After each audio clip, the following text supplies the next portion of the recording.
અબ્દુલ રહેમાનની સાથે આયેશા પણ આ રેકેટની માસ્ટર માઇન્ડ છે. તે મૂળ ગોવાની છે. મુસ્લિમ બનતા પહેલાં તેનું નામ SB કૃષ્ણા હતું. તે 2020માં ભણવા માટે પંજાબ યુનિવર્સિટીમાં ગઈ. અહીં કાશ્મીરના અનેક વિદ્યાર્થીઓની સાથે તેની દોસ્તી થઈ. તેનું બ્રેઇન વોશ કરવામાં આવ્યું. તેણે બુરખો પહેરવાના અને નમાઝના ફાયદા કહેવામાં આવ્યા. ધીરે ધીરે તે મુસ્લિમ ધર્મ તરફ વળી. આખરે કાશ્મીરના વિદ્યાર્થીઓ કૃષ્ણાને કાશ્મીર લઈ ગયા, જ્યાં તેઓ અનેક દિવસો સુધી સાથે રહ્યા હતા. કૃષ્ણાના માતા પિતા તેનો સંપર્ક કરવાની કોશિશ કરતા રહ્યા, પરંતુ સંપર્ક નહોતો થઈ શક્યો. તેમને લાગ્યું કે કૃષ્ણા ગાયબ થઈ ગઈ છે, એટલે તેમણે પોલીસ ફરિયાદ લખાવી. થોડાક દિવસ પછી કૃષ્ણા એકલી દિલ્હીમાં આવી. તેને કાશ્મીરમાં રહેવું ગમતું નહોતું.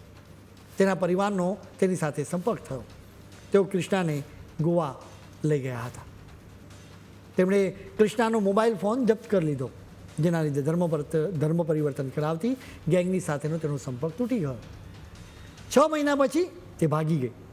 તે સીધી કોલકાતા જતી રહી, જ્યાં તે મુસ્લિમ બની ગઈ. તેણે તેનું નામ આયેશા રાખ્યું. હવે ત્યાં રેકેટ ચલાવવા માટે પૈસા ઉઘરાવવાનું કામ કરતી હતી.